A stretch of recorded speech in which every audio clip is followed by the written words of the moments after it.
All right, I think we should just start with the questions. So, there's no pressure to like answer every single question, but if you have thoughts, then go for it. So the first question is, what are your thoughts on the theory that cultural appropriation as a concept becomes less relevant as culture is less and less bound by geography, race, upbringing in the age of social media and the ability to choose the culture one surrounds themselves with via the internet? Well, I think the challenge is not the challenge, cultural appropriation. The problem is the group that creates, particularly African Americans, was the dance, the hairstyle. They don't get the credit, you know. So whether it's Miley Cyrus twerking or box braids, black people braiding hair thousands of years, you know. So I think the reality is human beings. What makes human beings different is culture. Doesn't mean one can't learn it, but one should give the credit, and that's the problem. Whether it's a dance, you see with the video games, they stole the different dances, you know. So I think this belief that it's one global culture is just not true. Different cultural groups do different things, but the people who appropriate don't give the credit. And then when you get on social media, you actually think, you know, the Harlem Shake was created by 3 white guys in Australia. No, it's created in Harlem. But because it's online, the kids think that's what it is. And those guys in Australia, if they knew themselves, don't say, well, you know, we stole this from the guys in Harlem, we'll give them a shout out. So I think that's the problem with it, not giving the credit to the people that create it, and also the financial rewards or benefits, because the people that steal it don't. Miley Cyrus didn't say, well, you know, twerking's been going on for years. She didn't say anything. She just does it.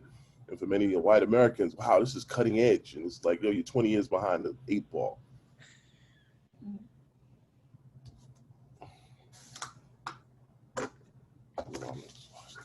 Any other thoughts? I just thought of an example. I don't have TikTok at all, but I know that there's a TikTok star who's a young woman from Connecticut who puts on dance moves all the time. And apparently one of the dance moves she is, I don't know what the right word is mimicking or simply celebrating, maybe the way she put it, is a move that was originally done by a young woman of color. But because this woman from Connecticut has this huge following on TikTok, people automatically assumed that she was the one who had invented the craze, and she began to get credit for it just because she has this huge, you know, millions of followers. But the reality was she took it from somebody else. And she won't give the credit. That's the problem, you see? So she won't give that person the credit or whatever financial award she's getting. That's the problem. And that's what's wrong with the appropriation. I think I would just like to add, there is another example of a hairstyle that is commonly used by women of color. It's called Bantu, and it's the hair all around, and sometimes in nice like fashions and designs. And I actually learned about it through normal Googling. Figured it out that it was from a tribe in Africa, I believe in Kenya, and they call themselves the Bantu tribe, and that's where it originated from, the hairstyle. And the only way I was able to find that out really is from actually just looking it up and figuring it out. But you see the hairstyle mimicking it, especially with hair that doesn't normally fit that way. I don't know how to exactly say it, but the style of hair is used for, I'd say, like 4A to 4C type of hair, very coily and curly. And you see people with different styles and types of hair doing the same style, and it looks very different from the original, and they're calling it the same thing. And so I just think that it is another aspect of where we don't pay the credit to, like he said, it all goes back to not paying the credit to where it comes from, and how things get popular. People just seem to forget the origin.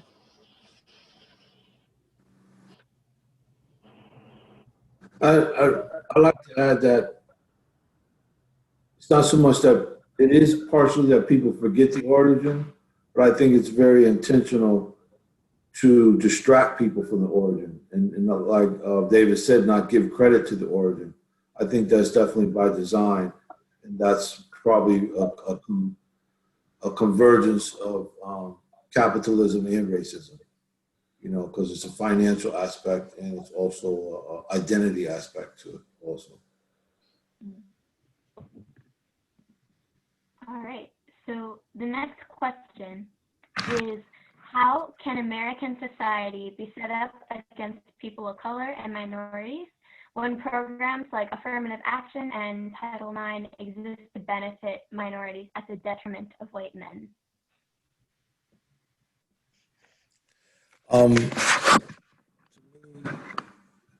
The balance in that statement is skewed. The harm that's been committed to people of color for so long, and now you're talking about a few programs that benefit a few people, and now we're supposed to be concerned about the potential harm that it could cause to a few other people. So on one aspect, the majority has been harmed for a much longer period of time. And now, because some programs that were in place to somewhat, quote unquote, level the playing field, now it's the pendulum swinging the other way, and people are crying foul. And so I'm not for harming anyone, but sometimes the balance of scales of justice are truly blind. Well, the reality is affirmative action was created in 1965 to, like you said, redress the systematic exclusion of what they call recognized minority groups, which included white women. In fact, white women are the #1 beneficiaries of affirmative action. The problem is with the misinformation campaign, viewed as a black policy, but that's far from the truth. People still think that. When white women, look it up, the #1 benefit of affirmative action, during the 70s, white male corporations would put in their wife's name so they get the minority credit. You see what I mean? And there is no detriment of white men. The reality is that white mediocre men who were mediocre in the first place got bumped out for people who are more qualified and better prepared. You see, that's another myth, right? Prior to affirmative action, you're white, you hook a dude up, he's way underqualified, mediocre, but now you're bringing in these groups. He's in his feelings, but you were mediocre in the first place. You only got the job because of your friend, you see? So that's one of the biggest lies about hurting. Why it helps everybody, because now, look, financially, you spend money, everybody wins. You see what I mean? So both policies, you know, help those groups, but at the same time, affirmative action, white women #1 beneficiaries. So we got to stop seeing affirmative action as, you know, black only, which never was the case. Yeah, that question seems to assume that affirmative action is at the disadvantages, specifically in that question, white men, which is, I think, is inaccurate. I think affirmative action is something, the idea that you include, especially in like universities and colleges, a more diverse population, that is actually for the benefit of everyone and not at the detriment of white men. So yeah, I would disagree with the premise of that question altogether. If you look at the stats, right, white men are 36% of the population, about 90% of the writers in Hollywood. In spite of Ava DuVernay and all these few black, there's 90%, they're overrepresented. Hollywood, Wall Street, in spite of 30-some years affirmative action. See, when you start breaking those numbers down, that's just made up. We use the data. You see what I mean? So you just keep that in mind. 36%, 90-something% Hollywood writers, Wall Street, overrepresented. And I'm telling you, half those dudes are mediocre. They just knew they got the good friend, you see? How is America's current prison system systematically racist when the legislation that created the current system, the Enforcement Act of 1994, was widely supported by the Black Caucus?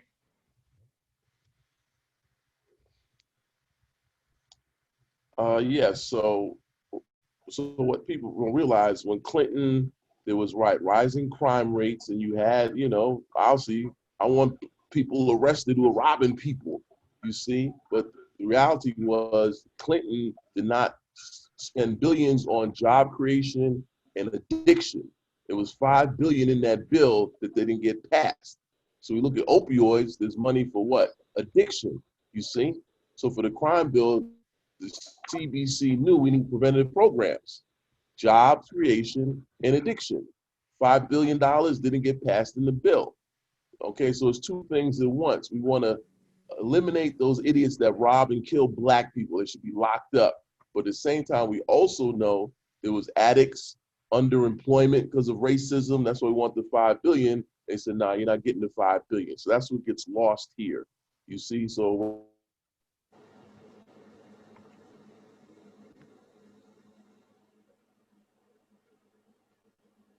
Didn't freeze.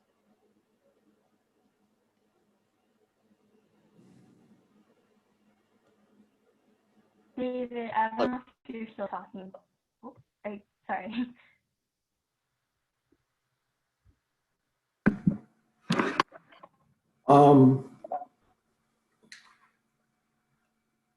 That was a tough question for me to look at. It just feels like, again, you know, it's disproportionate. It's extremely disproportionate. And so to me, the back to the intersection of race and capitalism, slavery just turned into mass incarceration. And the Black body has continued to be monetized. And so whatever policies were in place to help the explosion of mass incarceration and the incarceration of predominantly people of color in this country is to me is by design. It's no accident that we got to the numbers where we're at. It's no accident that Connecticut ranks 5th and 7th nationally in incarcerating Black and brown men per proportion of the population in the nation, a state as small as it is. And so, you know, that question to me is out of proportion, and you just have to, the numbers of people that are impacted by that goes beyond just the people that are incarcerated. Because those numbers also include people that are families and communities that are impacted by that, especially children. Right now in the state, I think 1 in 6 children have an incarcerated parent in the state of Connecticut currently. That's a very, very high number. That's an alarming number.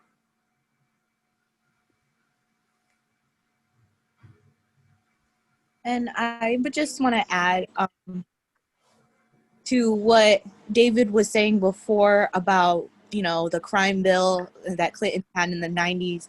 Even before that, you had Ronald Reagan starting the war on drugs, which, if you really look at it, was a war on Black people, because they targeted communities that were predominantly Black, and they targeted people that basically were doing something that was from their culture, you know, and that historically has been brought over to America through different avenues. However, they're targeting these people that are, you know, doing different things, and they started with marijuana, which is what I mean by, you know, people bringing something over from their culture and turning it into this horrible drug that makes people crazy.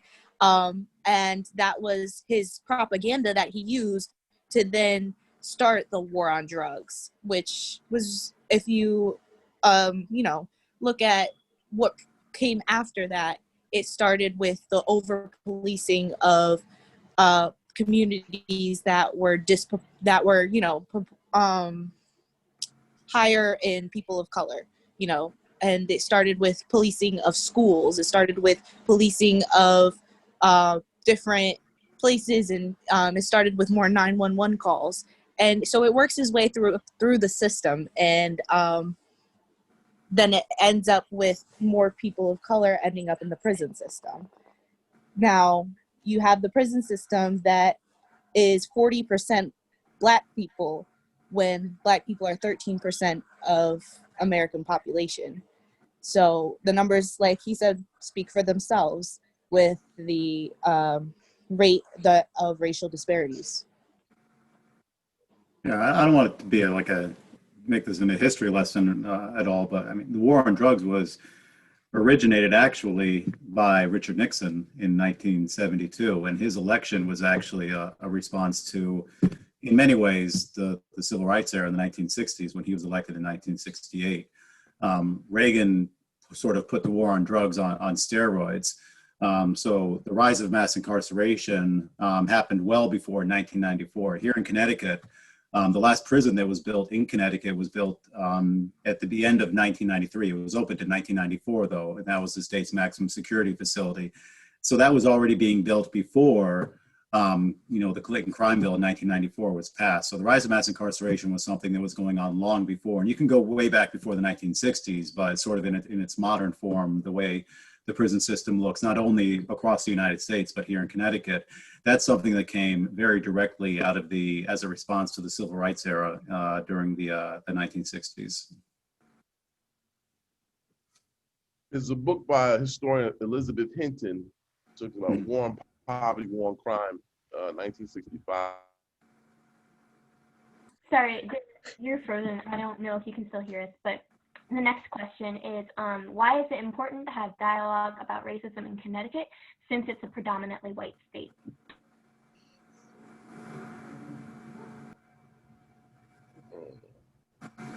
We're going to talk about the jail and prison system in Connecticut, which is kind of my area, my focus area. Connecticut is a state that's made up predominantly by white residents. 80% of our state's residents are white, but the state's jail and prison system is 70 to 75% made up of people of color. It's almost a direct inversion of what the overall population of the state looks like. And that is a mix of laws that were passed that were either the consequences were unintentionally racist, or they were racist laws to begin with when they were initially passed in the state legislature. And one of the values in the group that I work on is that we believe everyone in the state has a role in ending mass incarceration, because everyone in the state has been impacted by mass incarceration and by the criminal legal system.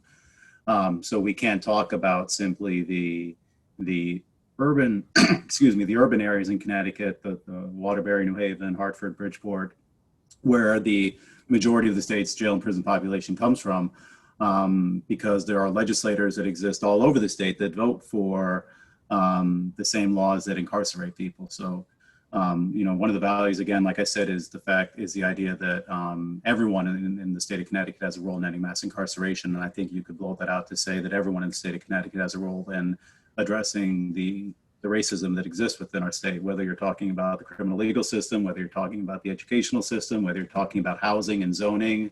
All these things have had major, significant racist pieces to them.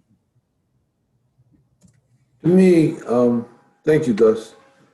To me, dialogue is important, especially about racism, because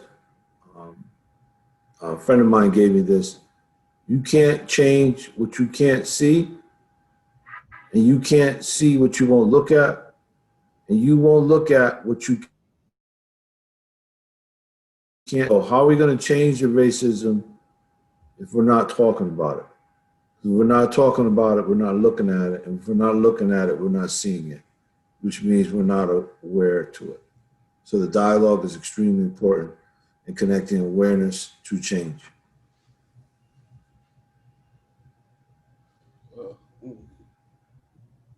I think also, just to add to that, to bring awareness to change, you have to understand that we're bringing a new generation of people to the world as well.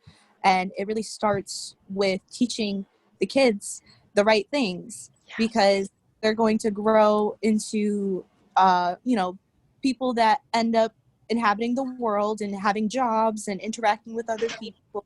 And so you want to make sure you're teaching them the right things and that they're being taught the right things. And so that's why you have to get into the education system and tackle the issues that are in there as well, because there are a lot of things that they don't teach our children. There's a lot of things that they just kind of glorify and turn into something that it really actually wasn't historically. And it paints a picture and it indoctrinates a kind of white supremacy within our history and within our literature and within what we're teaching our children. And then, you know, they grow up. So it really is important to talk about it. It's really important to bring it to people's attentions so that they are bringing people into this world and bringing, and, you know, not only just children, but your friends, your neighbors, your colleagues, your people that you work with. You know, you have to be the anti-racist, and you have to be the one that goes and says, yes, this is not what it should be, and start to actually make the change. And it's really important to talk about. What are the challenges in addressing racism in Connecticut as a majority white state? Challenge is how we define racism. The history, we look at racism as a Southern thing, and we get the most egregious methods, right? So I'm not racist because I don't lynch black people. I haven't killed anybody. I don't use the N-word. I got an uncle. I got a cousin, blah, blah, blah. It's a system. That's what people don't understand. It's a system that produced these outcomes, disproportionate outcomes. But we all believe somehow black people are just irresponsible. Somehow it's their fault, right? And like I said before, racism is a continuum. So if you look at a lynching picture, you got the guy that does the gasoline that puts the noose. You got the guys that show up, and the most folks stay silent. So it's a continuum on these systems. Most people stay silent. And then everybody wants to be a good person. I'm not a racist. I got a black friend. You see? Oh, I don't, all that nonsense. This is a system, but unfortunately, we don't teach this in K through 12. We teach a history of individualism, right? Liberalism, we all can do well and come as a few bad apples. So we're looking at individuals and not a system. You see, it's the system that makes people bad people because they don't act. So remember, there's the lynching guy, there's those that stay silent. And that's when you look at racist as a system. And most people are silent because in their mind, I'm a good person. I go to church, I tithe, I donate to some black people. You know what I mean? I got a black friend and all that. I'm not into your feelings. We're trying to change a system that's just produces bad outcomes for everybody. White people are not winning when a group of people are suffering disproportionately. There's no zero-sum game in this thing. It should be win-win for everybody. One of the challenges I like to mention is, in my experience, the burden of the conversation tends to fall to people of color in conversations about race. I have rarely seen people who are not people of color pick up the mantle and run with it in those conversations. And so I don't want to say it becomes like an explanation, but there's sometimes it's an unequal yoking of levels of participation and interest to move that dialogue forward. For me, one of the challenges for the question in terms of addressing racism is wealth and power here in Connecticut. You have a lot of wealthy towns, a lot of middle-class towns where they look at basic things like property ownership and home ownership, and they don't want to lose that to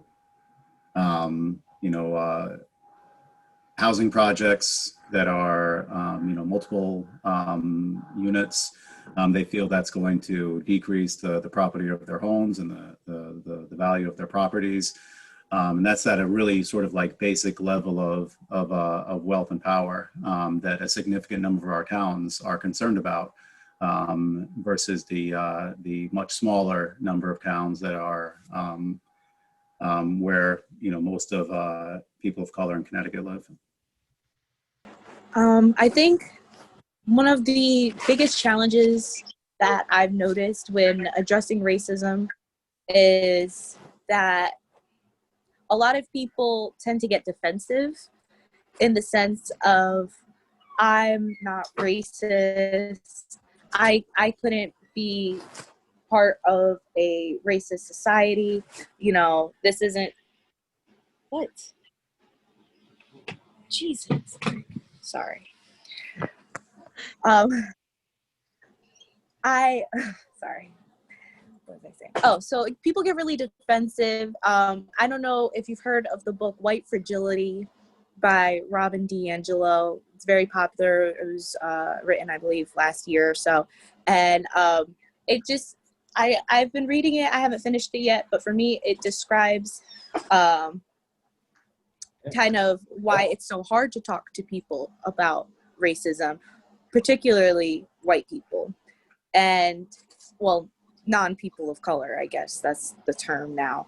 But it's just that there's been so much of this defensiveness. There's been so much of these people that say, you know, like those, you know, I have a black friend, I have a black cousin, my sister married a black guy, all of these, and then it comes with deflections too on, well, I'm not racist, but you thinking I'm racist is racist, and other things. It just gets into these conversations where you don't even want to continue talking about it at that point, because sometimes people just don't want to understand. So if you can find somebody that wants to completely understand and try to have, well, not completely understand, but have, then you're lucky, because most people don't want to have that conversation. It's taboo. It's something that they don't want to bring up. It's like a slur. It's a bad word to be called racist, when that really just freezes us into inaction so that we don't actually call out the racism that is being displayed. So I think that's the biggest challenge there, well, in my experience. All right. So the next question is, how do I help without making the conversation about how I'm helping instead of the actual movement?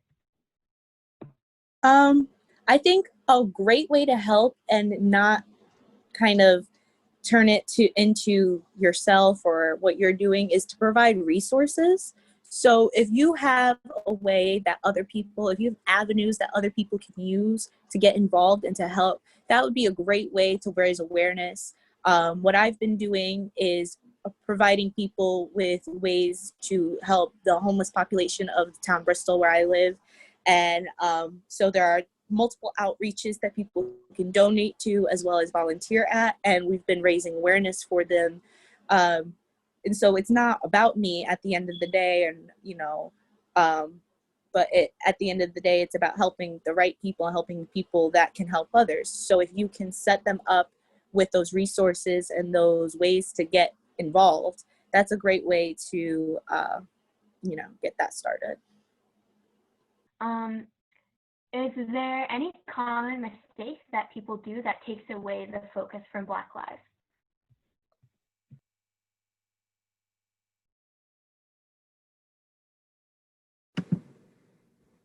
I think you see it now. I think look at Portland, Seattle, and that's a whole long history between the white left and Black organizations, right? So in other words, you know, you have some in the white left, anarchy, and just, you know, all these, not extreme, but their perspective. And I think what happens, it gets mixed in with the Black Lives Matter.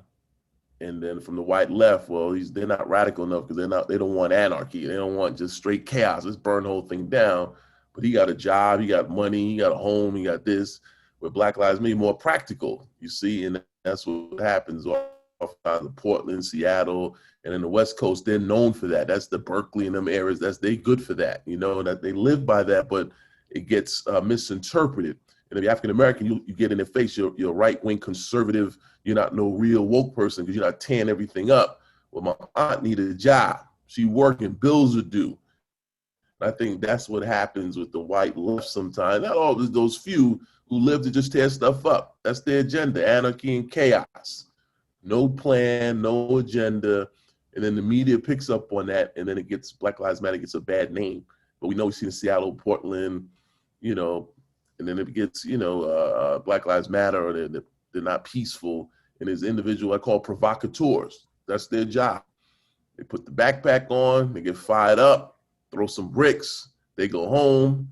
I don't know where they come from financially. They got a job, I don't know how to eat, and that's what happens. And that's what we see in Seattle and Portland. Rather than working with Black bodies and getting out the way, how can we help? They try to hijack it into chaos, you know?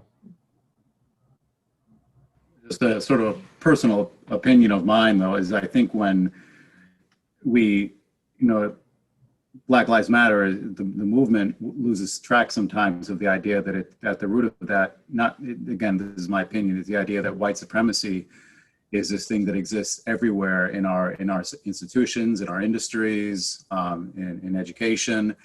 And if you lose focus of that, like we're talking about, defunding or divesting from the police right now, as a phrase, that's obviously like super important. But you don't want to lose fact of the point that most police officers are white, and that looking at law enforcement, whether you're looking at the correctional officers in jails and prisons, the people who supervise people when they're on some sort of community release, those officers, the administrative people often are white people, and that has to do with white supremacy.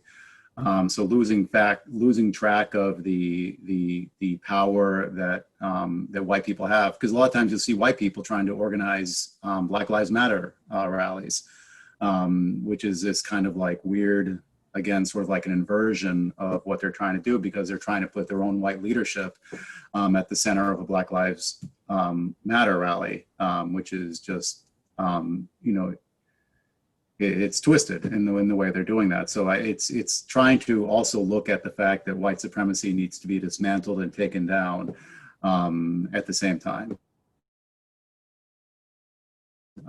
Is a common mistake that people are losing track of right now. And I think that probably has to do with power too, because people want to be able to talk about Black Lives Matter with, at the same time, not giving up the power and influence that they have.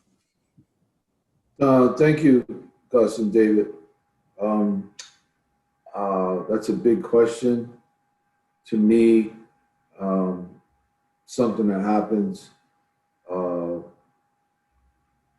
about racism is very uncomfortable. And sometimes people confuse that discomfort with they're not safe in the conversation. So therefore they don't participate. And to me, that's a form of denial. And that's connected to a larger issue of denial with the whole history of America. If you want to have a truth and reconciliation conversation about racism in the history of America, well, let's not skip the truth and go right to the reconciliation. Let's look at the truth of what the history of America really is and has been, and the experience for people of color in this country from the time we arrived here, and we didn't come on a cruise ship. Moving on, how do you make sure that racist remarks don't get to you? And how do you correct them without getting pissed off?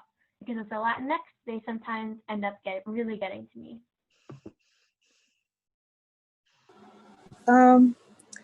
I want to definitely speak on this one because I'm a woman of color. So I'm automatically already perceived by people as aggressive, as angry, as already what I'm coming, whether you actually see or understand what I'm saying, just because of the skin I'm in, the hair I have, this voice I have, people already perceive me as aggressive and angry and all of these other things.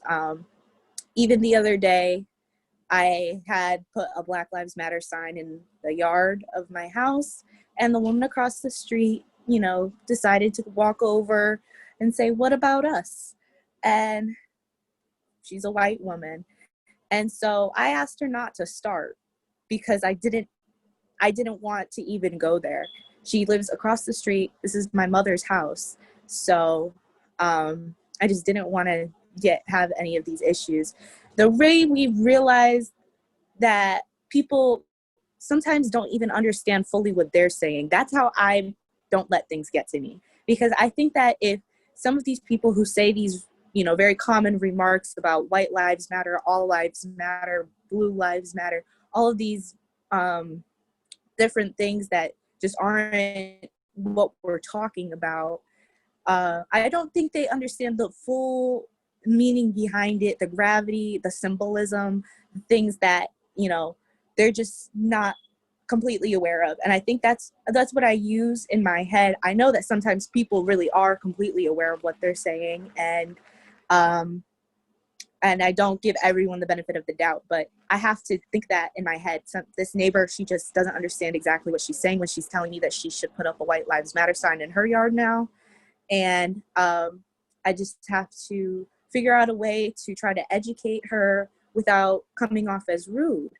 But you also have to find out, is it worth it? Is it worth spending your time and energy? Is this person actually receiving what you're saying, or are they using what you're saying to then try to oppose and justify their own bias?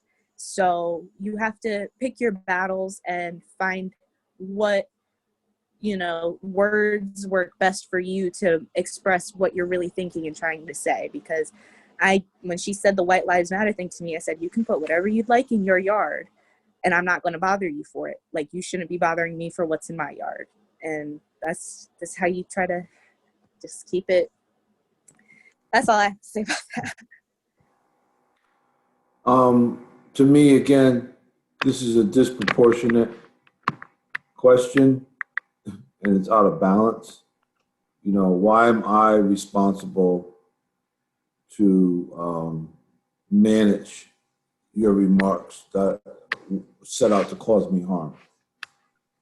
And why am I responsible to manage my feelings when, you know, your remarks are intended to be harmful to me?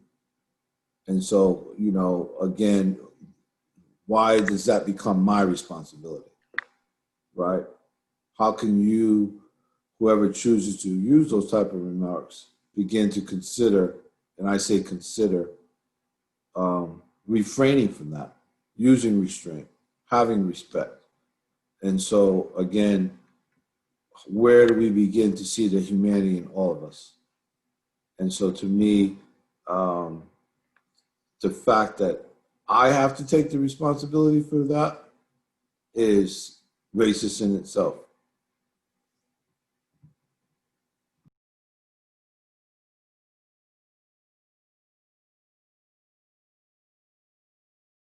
All right. The next question is reverse racism real?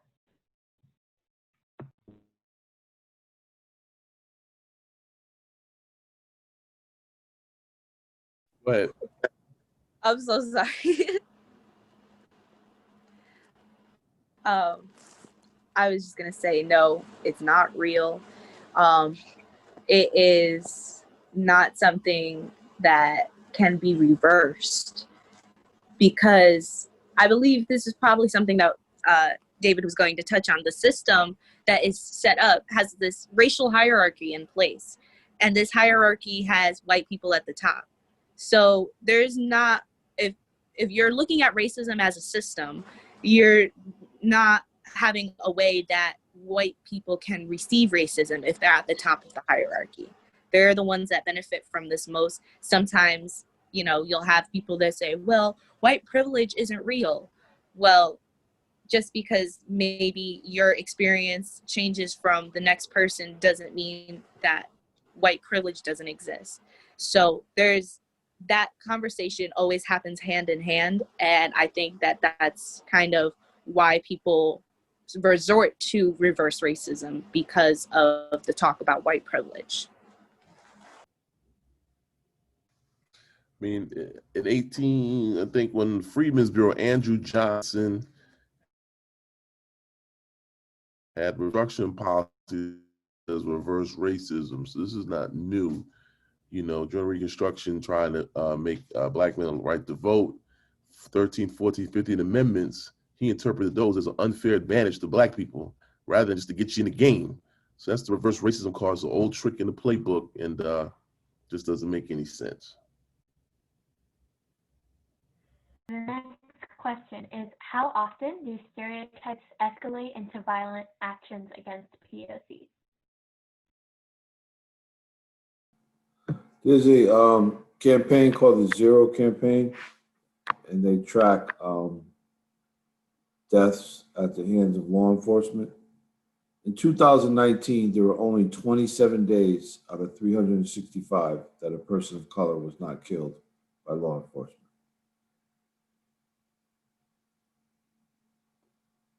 And I'm just going to let that sink in for a little while.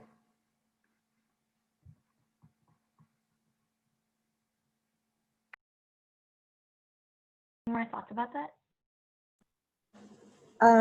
Actually, I did recently read an article from a woman. So she's a biracial woman. She is half white, half black, but she is seen as a white woman because she's very fair-skinned and she has brown hair and green eyes. So she has described in the article her experience as being seen as a white woman in, you know, some areas. She travels all over the country. So she would get in cars with drivers. She said that a driver that she had used to be a police officer, and he talked to her about how he would pull over people just for being black, things like that. She said that she had seen white people talk about people of color in horrible ways, and just, you know, trying to, you know, I guess have like a connecting moment with her and share kind of the same opinion. And this is just something that people do in that area that she had traveled to, where they just kind of talk about not liking people of color. And so when he says, you know, his point about only 20 days of a person of color not being shot in that year, and you hear things like, I would just pull that guy over just because he's black, you see the connections between a discrimination, an act of discrimination, and it leading to a violent act. And so that's definitely something that we would then try to combat by going at the people who then have the bias that they feel they need to act on, which is discussing training and bias training with police officers. All right. The next question is, what else can I do besides posting, educating, and going to protest? Something I try to challenge myself to do is to seek out a safe place to engage in. There's a word called vulnerageous. It's a combination of being courageous and vulnerable in conversations that include race. And when I say seek out a safe place and safe opportunity, usually it's just the environment, because I never know how the conversation is going to go.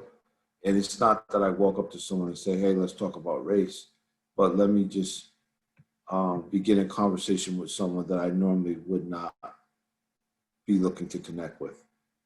You know, to be more intentional about connecting with people that don't look like me and maybe not have had the same experiences, life experiences I had, even though that's hard to tell by just looking at someone. So usually it's about a person that doesn't look like me.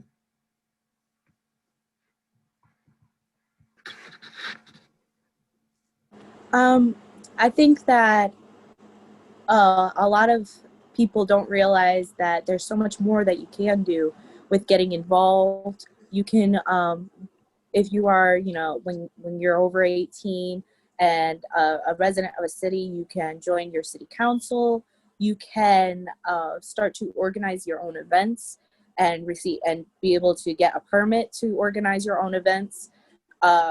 I personally got into this over the summer and have only been doing it since the end of May or so, but I've learned a lot along the way, and you really there's so much more that you can do. You can connect people, find, you know, what it is that you feel needs the most change, and just dive in and find other people that are interested with you, and get a group going, get many people involved as you can, and just raise awareness for these issues. So there's a lot of things that you can do, but definitely educating and protesting and posting and donating and signing petitions are also very important.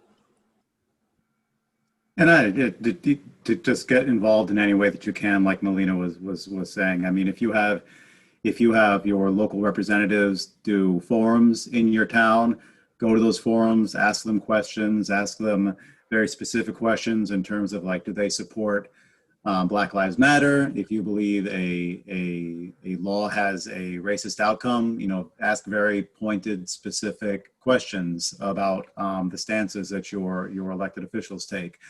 Find out if there is a uniform use of force code in your city or your town for your local police department.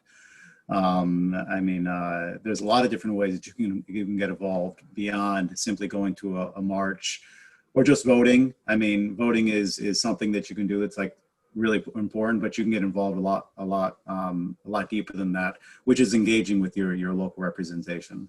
And run for office yourself. You know, if you feel very passionate about something, get out there, start knocking on doors, and run for city council, your town council, local state rep. You know, become an elected official yourself.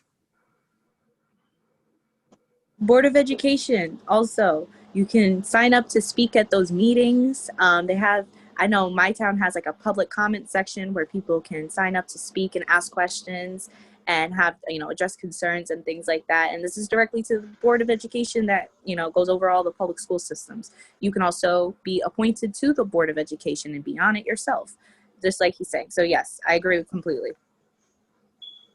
Next question is, if you could pick one book for people to start educating themselves on, what would that book be?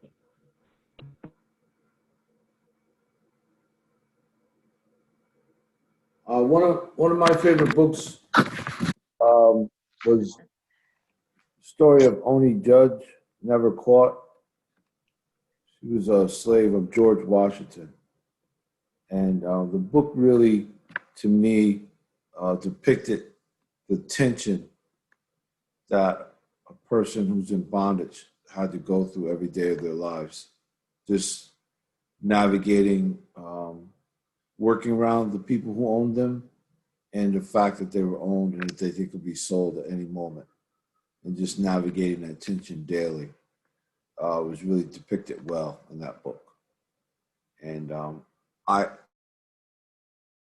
in my life, and I just couldn't even imagine living with that on a daily basis. Yeah, White Fragility, which I think Melina mentioned earlier, is a really important book that a lot more people should read. The New Jim Crow is a book that is pretty widely known, but is not read by enough people. That was published back in 2012 by Michelle Alexander. That has really been the book as far as reforming the criminal legal system and, you know, growing awareness about mass incarceration in the country. Is the book that galvanized much of the conversation around reducing the footprint of locking people up in this country. So if anybody hasn't read The New Jim Crow yet, I would recommend that book about as highly as I could recommend anything. I would definitely, well, I did speak about White Fragility. That's a great book. I'm still reading it. I did read right before it. I read How to Be an Anti-Racist by Dr. Ibram X. Kendi. And it was very enlightening. I read it and then I listened to the audio because it was very good.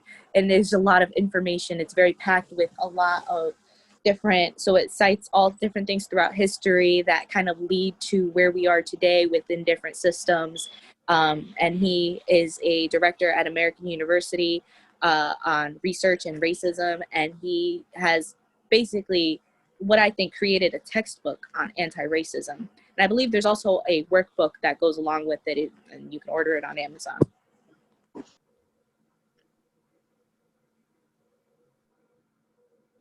Awesome. The next question is, what's the deal with private prisons? Why is it a problem?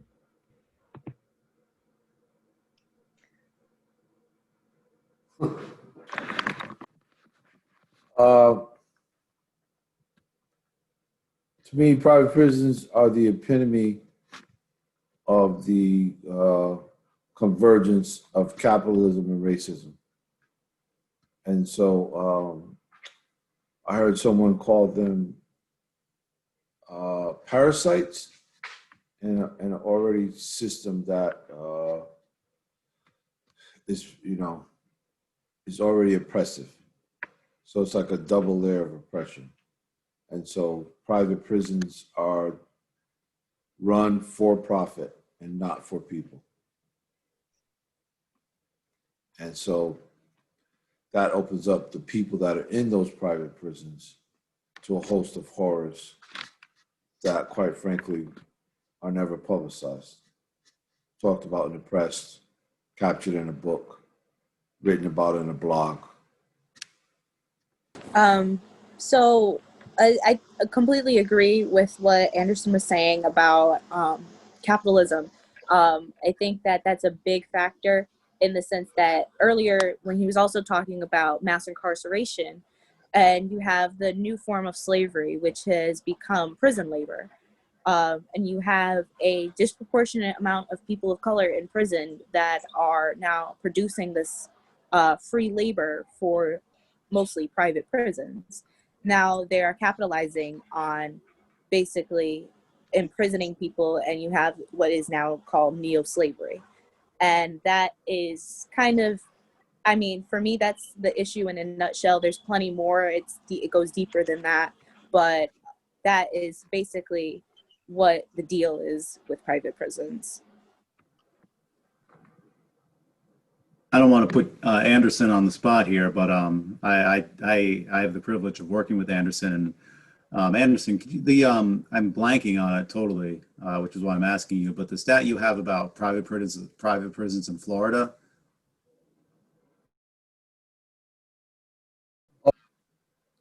The scope, Florida has the third highest incarceration rate in the United States.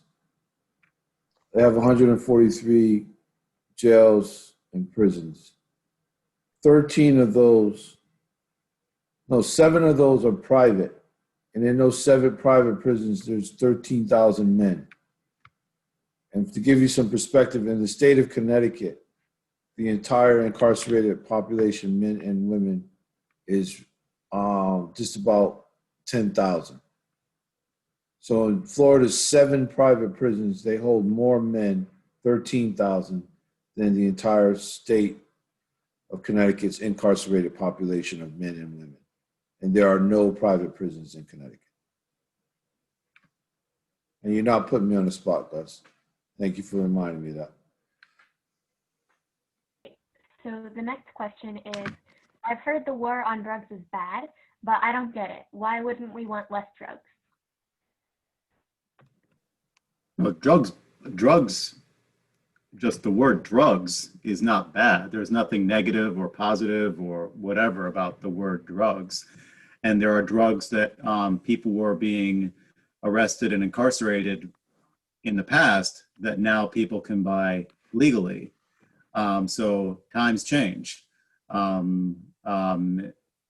But times change in ways that are not necessarily reflected in laws or law enforcement. So there are still people that are being arrested and incarcerated for possession of drugs in the same states where people can also buy those drugs legally. You see that happening in Connecticut right now. Other states are starting to decriminalize possession of some drugs that used to be illegal. But yeah, just the use of the word drugs all by itself, I think, is you have to be more specific in terms of like what kind of substances are you talking about when you talk about drugs.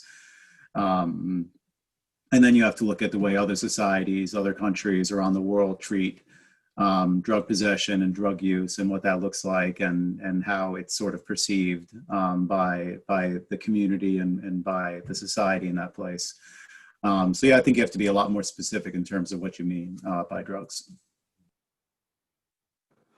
To me, the war on drugs is about a narrative that has happened a lot in American history.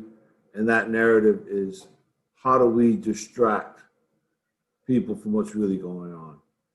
And so whether it's whitewashing history, emphasizing, slavery was a good thing for Black people. Slaves were happy. The pictures that were depicted, Daughters of the Revolution, changing the, they may have lost the Civil War, but they won the narrative war. They rewrote history. And so again, how can we distract you from what our real intention and goal is? And, the war on drugs was another form of the war on people of color, okay? Because those policies, the war on drugs, happened in neighborhoods that were not as wealthy, highly concentrated with people of color, and again, fueled the prison industrial complex. And so again, it's that combination of capitalism and racism. And how can we, on one hand, say we're supposedly fighting for something good, like the question says, why wouldn't we want less drugs? But at the reality of that and the impact of that is really not about that. Because to me, funding the war on drugs looks like more treatment beds all across America, greater access to treatment for people suffering with substance abuse, not criminalizing people who suffer with substance abuse or mental health.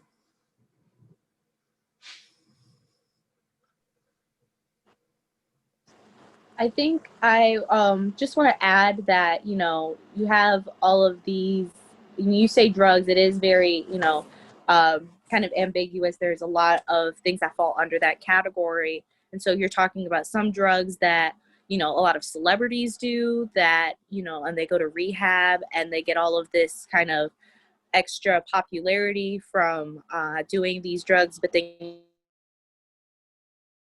you are from these drugs, but then you also have in the same, the same thing, and it's not seen the same way.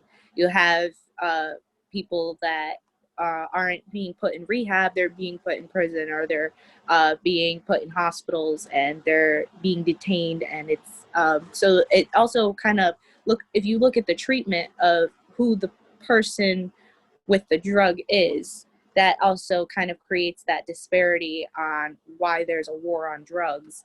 And there's a war on some drugs, but not others. And there's a war on some, drug users, but not others. And that kind of makes, why would it be a bad thing? Well, it's not supposed to be a good thing at the end of the day, but you treat some people differently than you treat others, and you kind of mix up the narrative there. So I think that's something that really should be addressed when talking about drugs as well. So the next question is, what was Clinton's three-strike rule and what was its impact?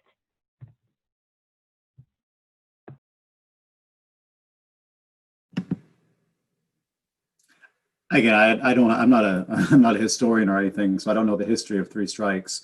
But I do know that it was initially implemented in the 1994 crime bill, not through the crime bill itself, but in 1994 through the U.S. Department of Justice. And it's something that spread out to other states around the country that came up with their own three strikes law. So even though it kind of initiated at the federal level, it was something that a lot of states around the country came up with on their own.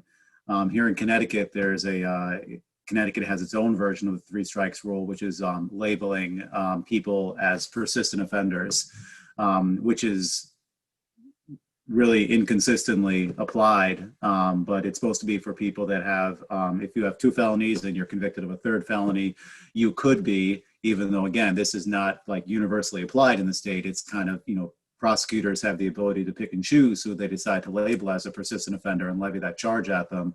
But it's a law here in Connecticut where you can be charged as a persistent offender as sort of an additional charge on top of whatever you were initially arrested for. So a persistent offender is not an offense all by itself. It's not like being charged as a persistent offender. It's not like there's a physical act that you can do, but it's sort of an additional levy that can be thrown at you if you've already been convicted of 2 prior felonies.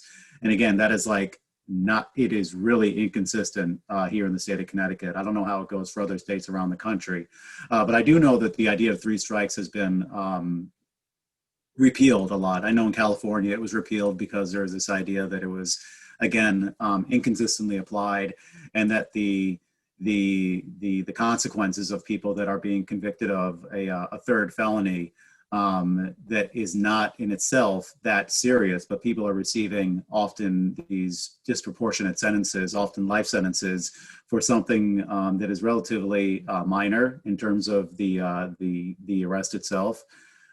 So I think most people agree that 3 strikes laws are this unintended consequence, or the impact of the 3 strikes rules have a lot of unintended consequences, and I don't think people give them a lot of basis in any type of real theory anymore. It was kind of like a political move. People take, 3 strikes is like this cliche that people want to use. And it got used with the idea of combating crime in the 1990s, and really grew into something that now most people look at as being not a real thing.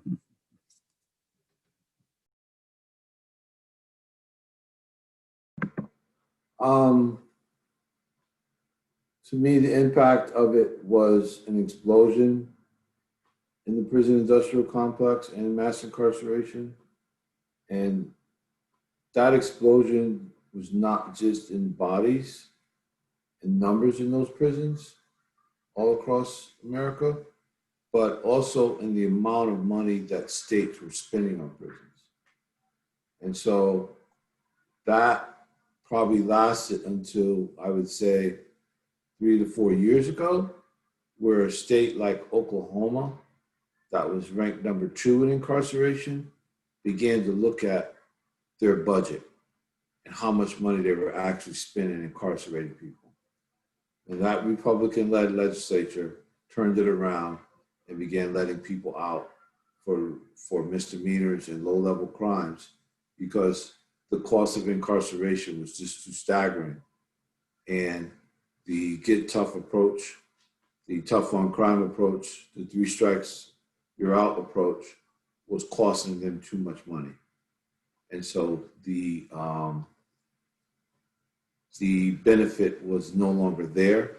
And so from a purely financial standpoint, they had a shift in policy and a paradigm shift in the way they approach incarceration in their state. But that was fueled by the cost of it, not so much the impact and the suffering that it created on the people that were incarcerated and their families.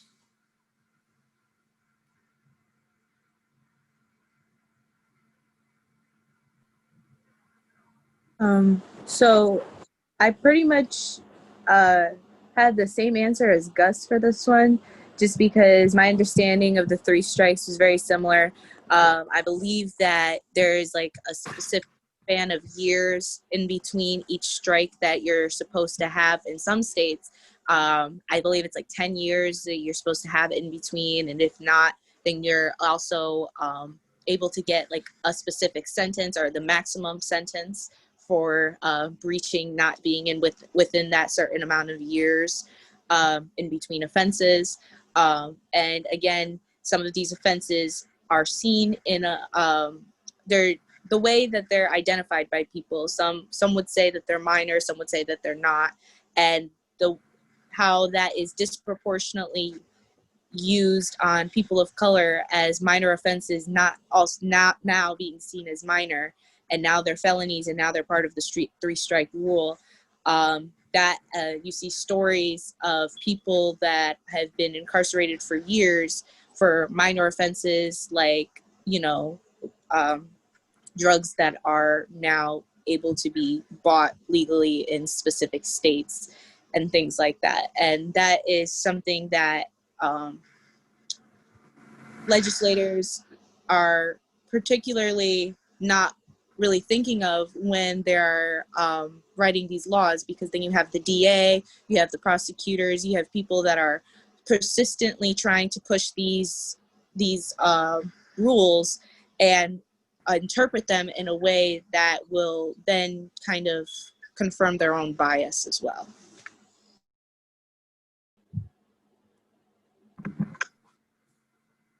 I'd like to back up to one of the previous questions. You asked Emily about what else can you do besides protesting things. I personally took this opportunity, and I encouraged my good friend Gus to join me on this panel as something else I can do. You know, normally on Saturday night at 7 o'clock, I wouldn't be up for something like this. But out of respect for your courage, Emily, and your desire to change things where you live, I was more than willing to come here and support you on this panel and participate fully. So again, thank you for the drive and the motivation to put this together. And I encourage you to keep moving forward and keep moving the dialogue forward in the state of Connecticut. Thank you again. Yeah, of course.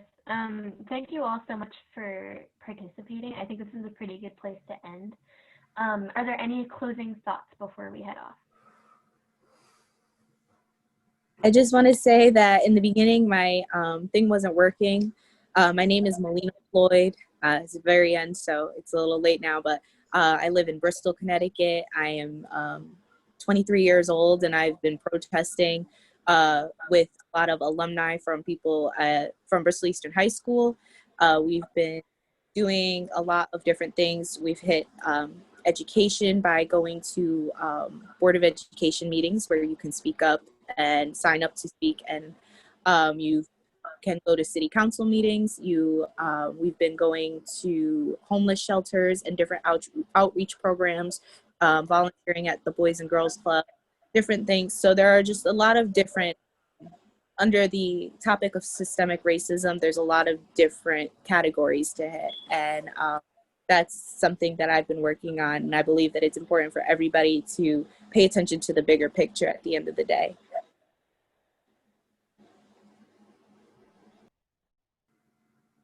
Yeah, I'll just add that it's great to meet you, Melina, and I'd like to thank Anderson for inviting me to be on this panel.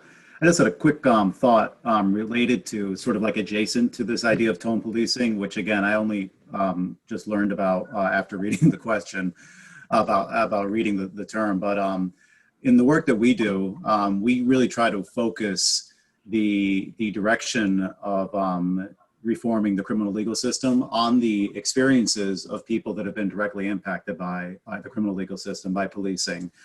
Very often when people talk about reform, you're coming from educators and researchers and administrative people and commissioners, and this sort of top-down approach where they're saying, we know what needs to be done, we know what's best, and we're gonna go about creating reform in the way that we think is the best way to go about doing that.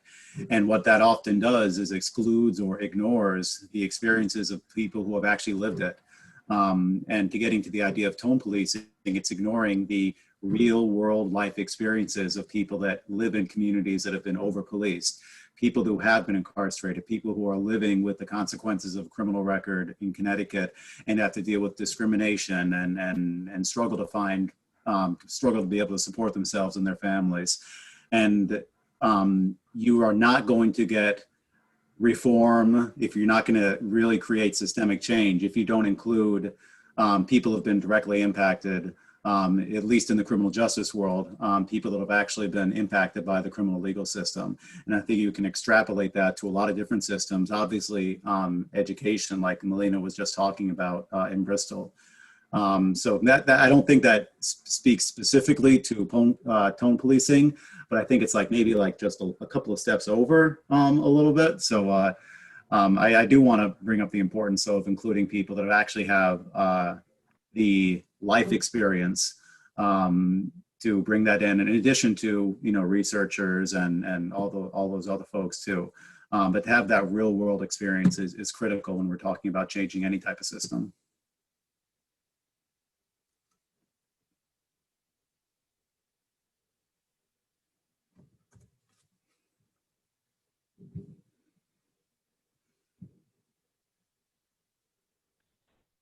Yeah, I think that's a pretty good place to leave off.